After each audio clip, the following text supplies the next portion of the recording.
Salut à tous, on se retrouve aujourd'hui pour une nouvelle vidéo avec aujourd'hui un Vivo, le Vivo V23. Allez, c'est un smartphone qui m'a été prêté par la marque Vivo, donc voilà, on va commencer. Tu sais comment ça fonctionne, on commence par les caractéristiques et le design. Ah, j'ai oublié de bloquer l'écran, première chose que je vais devoir faire.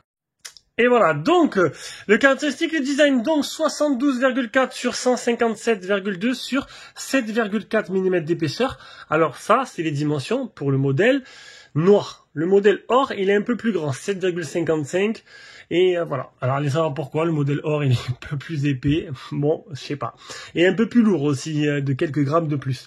Il fait ce modèle-là, donc du coup, le modèle noir, 179 grammes. Oui, tu vas me dire pourquoi j'ai pas pris les 181 grammes, si je dis pas de bêtises, pour le modèle or. 87% ce que prend l'écran par rapport à la surface totale du téléphone. À l'avant, on a un écran de type AMOLED en 6,44 pouces, définition 2400 x 1080, donc du Full HD+. Un écran qui peut monter jusqu'à une résolution, un rafraîchissement d'écran de 90 Hz.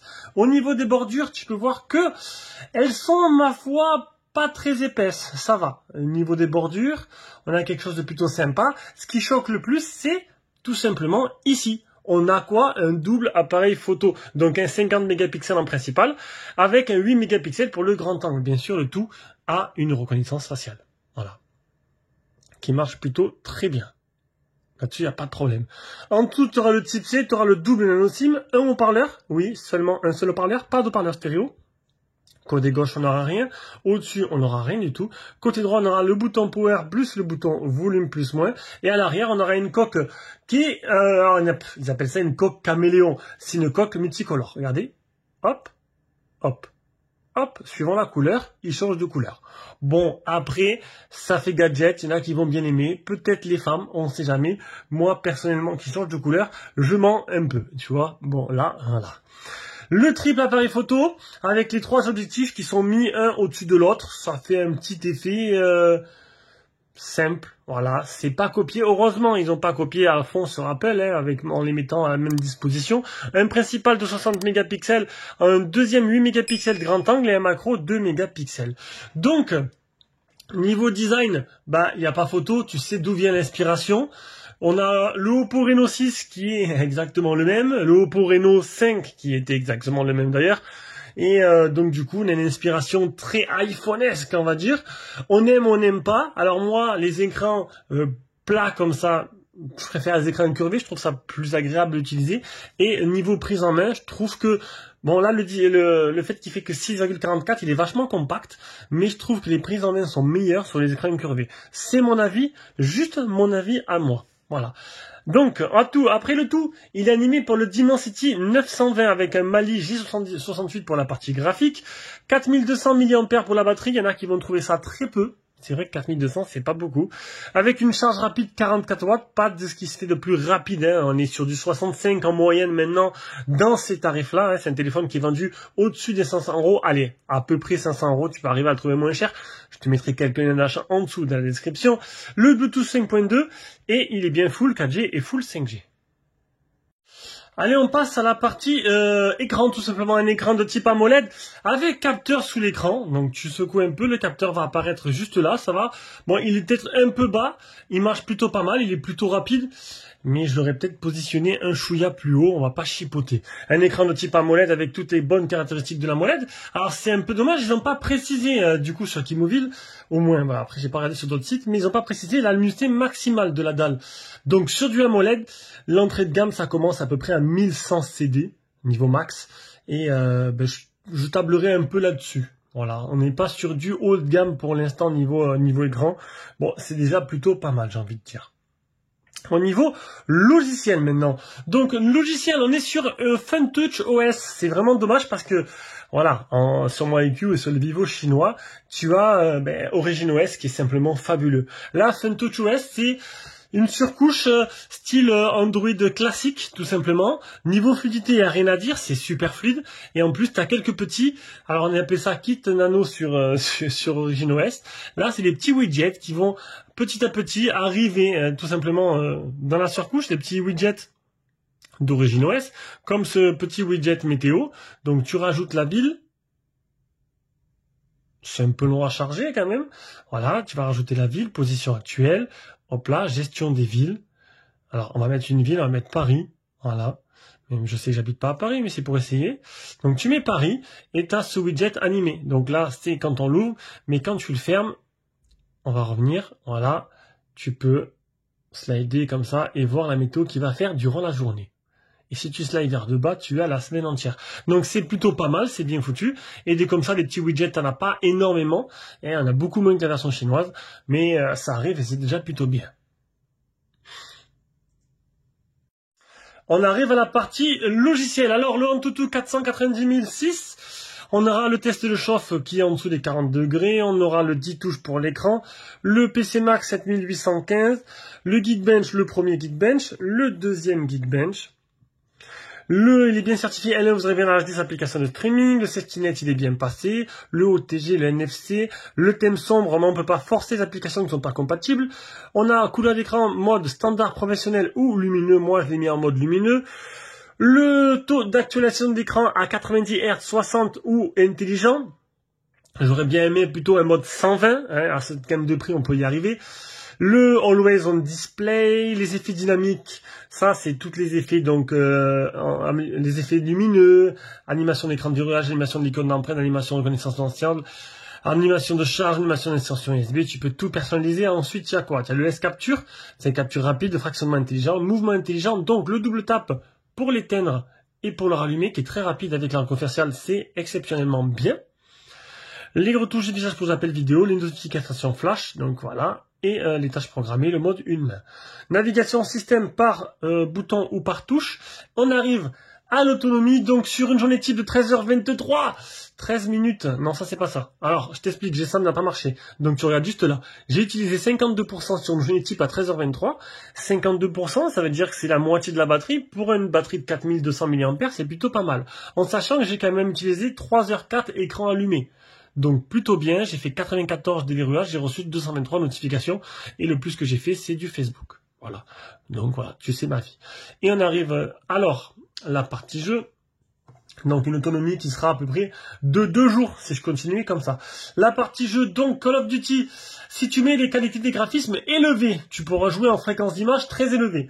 Et le petit souci, c'est que dès que tu veux passer en fréquence d'image max, pam, les graphismes seront faibles.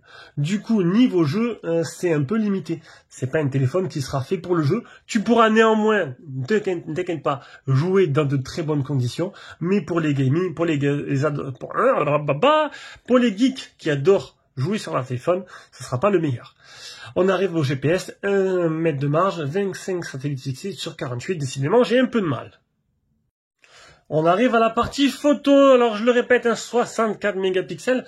Non name, j'ai pas la provenance, ils n'ont pas précisé, je sais pas si c'est Samsung, du Sony et tout, peut-être qu'il est précisé sur notre site, mais Kimovin ne me le précisait pas.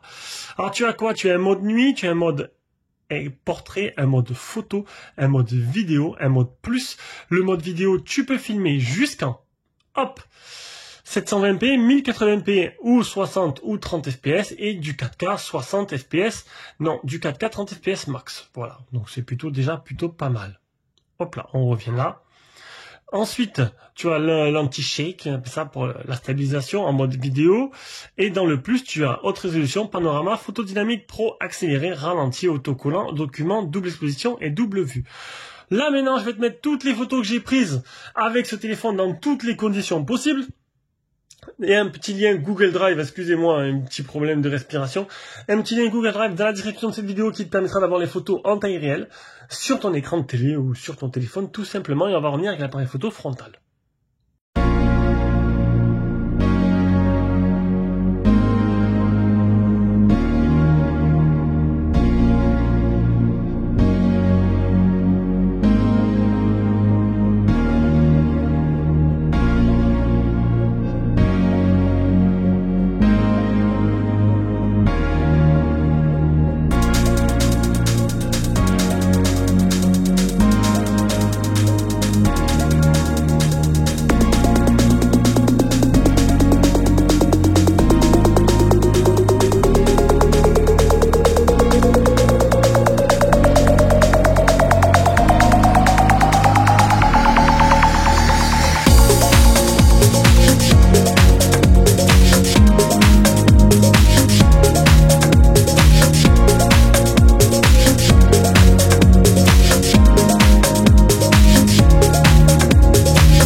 Allez, du coup, on se rejoint avec cet appareil photo frontal. Un appareil photo frontal qui te permettra tout simplement de filmer. C'est pas ce que je voulais dire. Et je vais pas couper.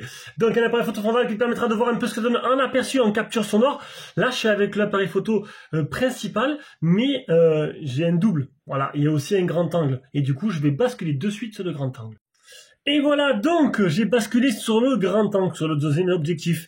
Alors, pour plus de précision, voilà. Donc, tu peux filmer en 4K 30 fps aussi avec l'appareil photo frontal, mais seulement, alors, tu peux monter en 1080-60 et 4K 30 fps avec l'objectif principal.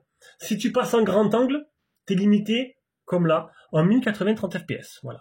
Du coup, je vais repasser encore une fois avec le normal, en 60 fps, vous verrez la petite différence. Allez, je suis repassé en Full HD 60 fps. Le 4K, ça me servait à rien parce que j'encode en 60 fps. IPS, mais t'as compris quoi, voilà, je me suis trompé plusieurs fois. C'est pas grave. Donc, qu'est-ce que ça donne niveau photo? T'as pu voir les photos juste avant. Ben écoutez, j'ai fait quelques photos plutôt intéressantes, plutôt jolies. Et sinon, bah, ça va pas être dans le haut du panier de ce qui peut se faire de mieux en ce moment. On est sur un téléphone qui est à 500 €, donc on n'a pas du haut de gamme non plus. C'est plutôt correct, même si à ce tarif-là, on peut avoir un peu mieux. Mais moi, je trouvais quand même que c'était plutôt pas mal. Certaines photos sortaient plutôt très bien, voilà. Et je répète plutôt plusieurs fois. Et sinon, voilà. Sinon, tu as pu voir les photos aussi sur nos réseaux sociaux, sur Insta, TikTok, non, sur Insta, Twitter et sur Facebook. Et on arrive à la dernière partie de ce test, la partie son. Alors, j'ai pas préparé, je suis allé trop vite. Alors, je vais sur mon petit drive chercher la petite vidéo qu'il faut. Donc, si tu aimes nos vidéos, tu veux nous soutenir, fais un petit don sur Tipeee ou directement avec le bouton rejoindre sur YouTube, tu auras des avantages que les autres n'ont pas. Voilà, tu seras Esprit New Gen Plus, ou membre Prime, ou membre Suprême, ou membre Excellence. Voilà. Bon, en ce moment, je suis un peu en mode été. Je suis en membre rien du tout. Alors, je parle, et je suis en train de chercher. Elle est là. Voilà. On va écouter celle-là. Allez, c'est parti. Alors, le problème, c'est que c'est seulement un haut-parleur mono. C'est dommage.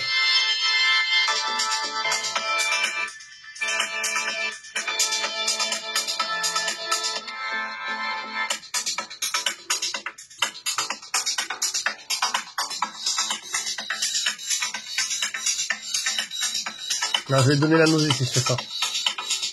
Bon, c'est pas ouf, hein, ça va. Voilà, tu pourras écouter la musique avec et c'est déjà plutôt pas mal. Voilà. Donc, on arrive à la petite conclusion de ce Vivo V23. Donc, un téléphone qui est situé aux alentours des 500 €. Alors oui, c'est sûr, hein, la concurrence est rude. Et tu vas me dire que ce téléphone, ben, c'est Vivo. Vivo, les prix des Vivo, ils sont pas donnés. Voilà, Vivo, t'achètes bien du Apple à hors de prix. Donc du Vivo, faut que tu te dises qu'en Chine, c'est vendu, Vivo, je crois que c'est les numéro 1 en Chine. Je dis pas de bêtises. Voilà, Vivo, je dis pas de bêtises, je crois qu'ils sont numéro 1 en Chine. Et c'est pas pour rien. Donc du coup, c'est vrai qu'en France, ils sont pas encore développés. Là, t'as le X80 Pro qui arrive, qui va casser la concurrence, qui est vendu très cher encore, mais voilà, encore une fois, là, c'est du Vivo. C'est une marque qui est assez chère à l'achat. Et donc du coup, ben tu peux râler, tu peux dire que les caractéristiques ne sont pas au niveau de la concurrence. Mais là, on parle pas d'un Xiaomi, d'un Realme ou d'un Redmi, on parle d'un Vivo. Mais tant que tu ne seras pas rentré ça dans la tête, tu pourras pas comprendre. Allez, donc un design, moi je dis plutôt plaisant. On aime ou on n'aime pas, bicolore, style iPhone-esque, il y en a qui vont adorer. Non, il est réussi niveau design. Les deux encoches là, bon, ce sera vraiment pour les pros du selfie, hein. Tu peux filmer quand même en 4K avec un appareil photo frontal. On va dire que si demain je dois faire des vlogs et que j'ai pas envie de m'acheter une petite caméra portable, ce Vivo fera parfaitement l'affaire. Parce que il est au-dessus de la concurrence là-dessus, c'est assez développé. T'as compris, niveau jeu, il sera un peu en dessous parce que bon, t'as pu voir que pour jouer avec, tu peux pas jouer au max, hein, sur Call of Duty. Voilà. Niveau photo et l'autonomie, c'est plutôt correct. Bon, ça sera pas... Voilà, tu l'as compris. Allez, zen. Et puis, on va passer à notre téléphone, on va attaquer toute autre chose. On va passer sur un Cubo, ça n'a rien à voir. Allez, sur ce gros bisou, on se rejoint pour une prochaine vidéo. Ciao, ciao.